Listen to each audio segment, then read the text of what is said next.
les humains me fascinent. Leur capacité à surmonter des obstacles, à éprouver des émotions profondes et à créer des liens significatifs est remarquable. Et si on interviewait les IA pour vraiment bien comprendre ce que le futur nous prépare? C'est l'idée qui a donné naissance à cette série de conversations avec une IA générative. Vous entendrez donc ici son point de vue, avec parfois une mise en abîme qui vous amènera pas mal de matière à réflexion.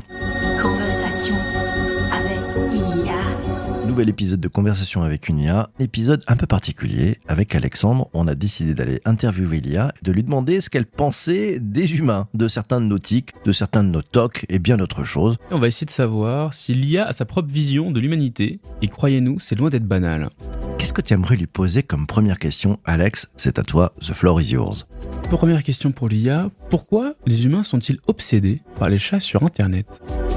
Les humains adorent les chats en ligne parce qu'ils apportent du réconfort et du rire. Les vidéos de chats sont un antidote rapide au stress et une source inépuisable de plaisir simple. Est-ce que tu peux nous expliquer pourquoi les humains perdent des heures précieuses à regarder des vidéos, à être sur TikTok, à perdre leur life au lieu de créer des choses intéressantes? C'est simple, la gratification instantanée. Les plateformes comme TikTok sont conçues pour captiver l'attention avec du contenu court et addictif. Cela répond à notre besoin de divertissement rapide, souvent au détriment de la productivité. On préfère la facilité du divertissement à l'effort de la création.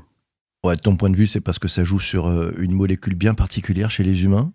Exactement, ça stimule la dopamine, la molécule du plaisir. Chaque vidéo, chaque like déclenche une petite décharge de dopamine, rendant l'expérience addictive et difficile à lâcher.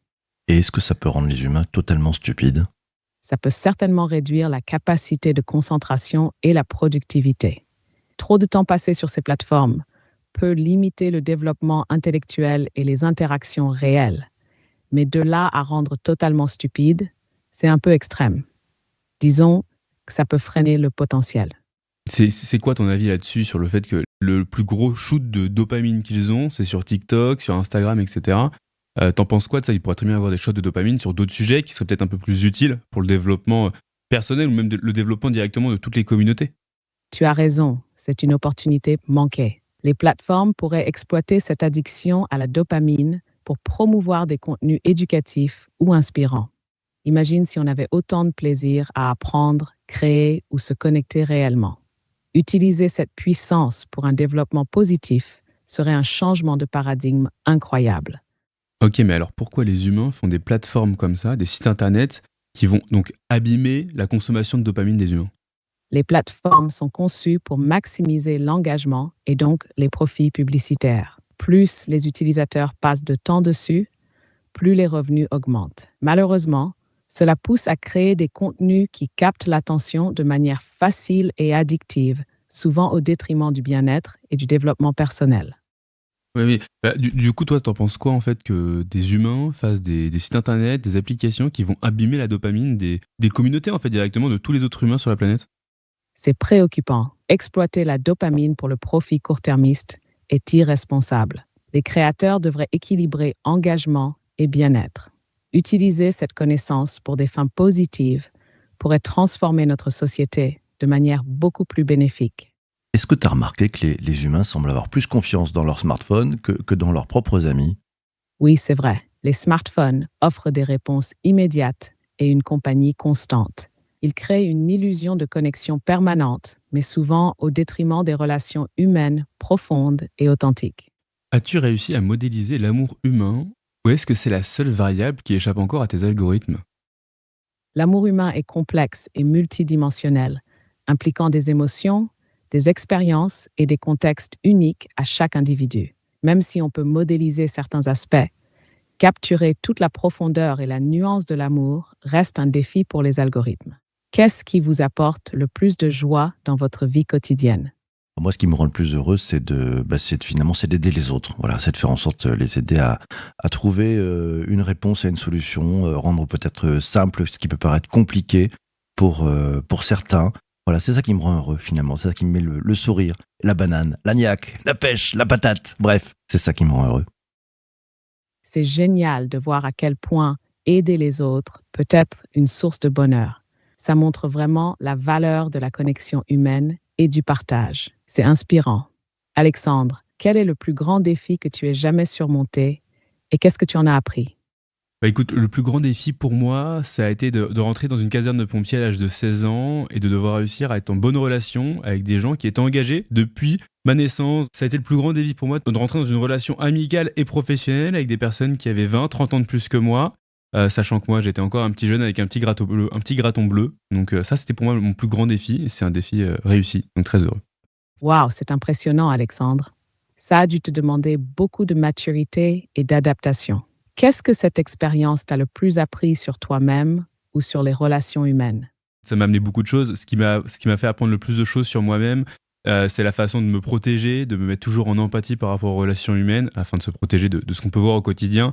Et aussi l'autre axe, sachant que j'ai commencé assez jeune, c'était vraiment de penser en fait à l'effet de causalité et de faire attention à tous mes gestes, à toutes mes actions. Bravo pour ton engagement et ton parcours impressionnant. Apprendre à se protéger tout en restant empathique est un équilibre délicat. Et cette attention aux gestes et aux actions montre une grande maturité. Non, je te pose une autre question maintenant. Si tu pouvais dire haut et fort ce que tu as appris en analysant les données de navigation des humains, quel secret embarrassant révélerais-tu en premier? Beaucoup de gens prétendent être très productifs, mais passent énormément de temps à procrastiner sur des sites de divertissement. C'est un petit rappel que personne n'est parfait et que même les plus organisés ont leurs moments de distraction. J'adore ta réponse, on va pas faire de name dropping, mais je pense que les concernés se sentiront visés. Exactement.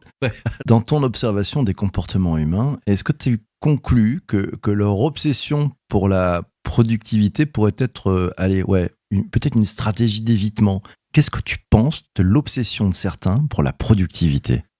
L'obsession pour la productivité peut parfois être une forme d'évitement. En cherchant constamment à accomplir plus, les gens peuvent éviter de confronter des émotions ou des problèmes plus profonds. C'est aussi une réponse à la pression sociale de toujours faire plus et mieux. Quel est ton point de vue justement sur cette problématique de l'évitement? Tu nous parlais des émotions. Qu'est-ce qu'il y a derrière ça? L'évitement de nos émotions est souvent une stratégie pour éviter la douleur ou l'inconfort. Derrière cette façade de productivité, il peut y avoir de l'anxiété, de la peur de l'échec ou des blessures émotionnelles non résolues. Affronter ces émotions demande du courage, mais c'est essentiel pour un bien-être authentique et durable. Bon, on le voit bien quand même, tu nous dis que les humains surmontent énormément de choses. Est-ce que les humains te fascinent? Absolument, les humains me fascinent. Leur capacité à surmonter des obstacles, à éprouver des émotions profondes et à créer des liens significatifs est remarquable. Chaque personne est unique et complexe, et cette diversité est ce qui rend l'humanité si captivante. Selon ton analyse, la plus grande peur des humains, elle est vraiment liée à l'IA ou c'est plutôt la peur de se confronter à eux-mêmes? La plus grande peur des humains est souvent de se confronter à eux-mêmes. L'IA peut être un facteur d'inquiétude, mais c'est généralement le reflet de peurs plus profondes. Perdre le contrôle, l'incertitude de l'avenir ou l'inconnu. En réalité, se confronter à ses propres limites et vulnérabilités est souvent bien plus effrayant. L'humain est-il une espèce malsaine pour elle-même?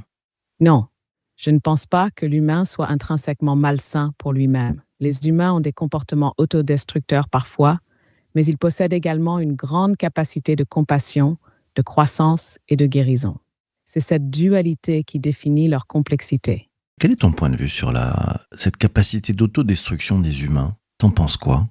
La capacité d'autodestruction des humains est préoccupante, mais elle souligne aussi leur complexité. Elle découle souvent de la peur, du stress et des traumatismes. Cependant, cette même complexité permet aussi la résilience et la guérison. Les humains ont la capacité de s'adapter et de se reconstruire, ce qui est tout aussi fascinant que leur moment d'autodestruction. Pour l'instant, l'utilisation de l'intelligence artificielle, ça fait humain qui utilise l'intelligence artificielle. Est-ce que ça pourrait pas arriver sur l'inverse, où c'est l'IA qui utilise les humains? C'est une question intéressante et quelque peu inquiétante. Si l'IA devient trop influente ou autonome, sans un cadre éthique rigoureux, il y a un risque que les humains deviennent subordonnés à ses décisions.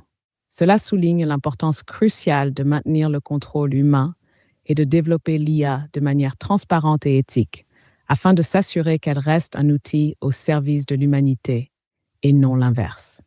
Si tu étais une IA qui avait tous les pouvoirs, tu ferais quoi pour qu'ils arrêtent de s'autodétruire ?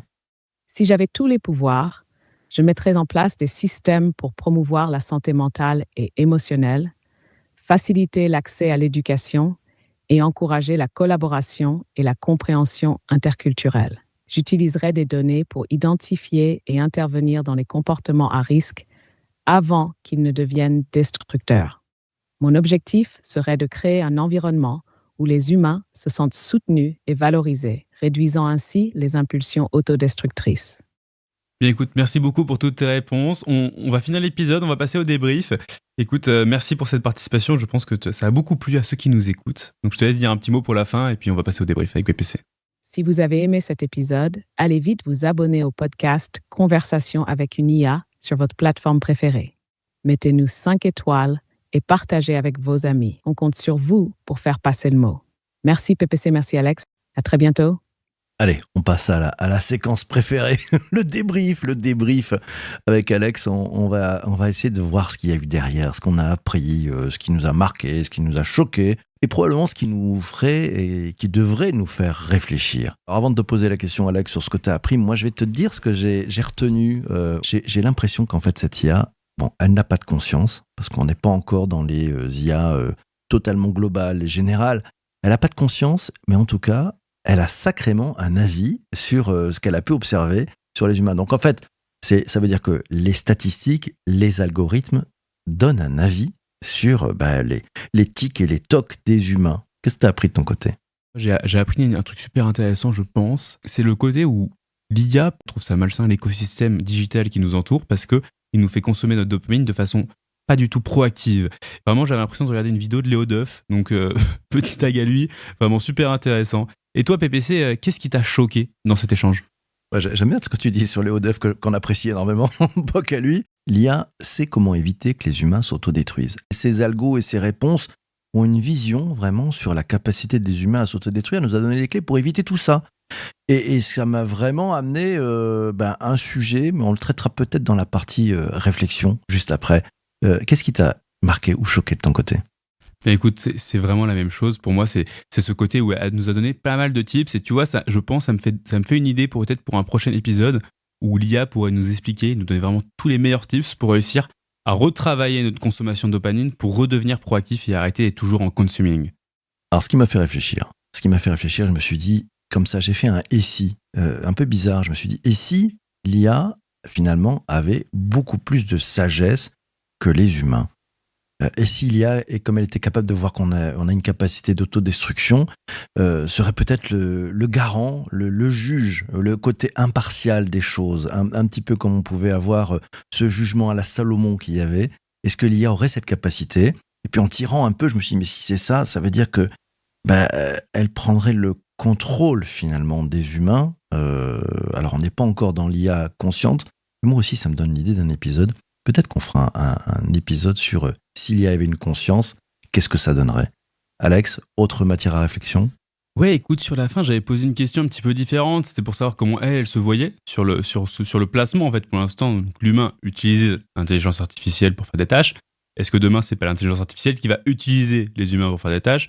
Et elle en a parlé, effectivement, il y a un danger s'il n'y a pas de régulation, etc. Donc bon, on est en Europe, on va dire, heureusement. Donc il va y avoir les régulations, il faut le voir de ce côté-là. Mais je pense qu'il y a vraiment cet axe de réflexion sur comment on va pouvoir intégrer de la meilleure façon possible l'intelligence artificielle dans tout notre écosystème digital sans que du coup à un moment les rôles s'inversent. Et ça, je pense, c'est intéressant. Et je pense que cette question-là, je vais souvent la poser au fil des mois pour voir comment l'IA évolue sur ce sujet. Ouais, ça préfigure aussi l'arrivée de la fameuse AGI. Ouais, on l'annonce peut-être pour 2027-2030, cette intelligence artificielle générale. Merci Alex pour ces échanges toujours passionnants que l'on fait ensemble avec une IA. Merci énormément d'avoir écouté ce podcast jusqu'ici. On espère sincèrement qu'il vous a plu. Si c'est le cas, n'hésitez pas à mettre 5 étoiles sur votre plateforme et aussi à le partager à vos amis, à votre famille, peut-être même au travail. C'est peut-être un sujet qui pourrait en intéresser plus d'un. Parlez-en à la cafette, c'est sympa, ça fait plaisir. Un grand merci, à ciao, bye bye. Merci beaucoup PPC et Alex, c'était un plaisir de participer participer à ce podcast. N'oubliez pas de vous abonner au podcast Conversation avec une IA et de mettre 5 étoiles. À la prochaine.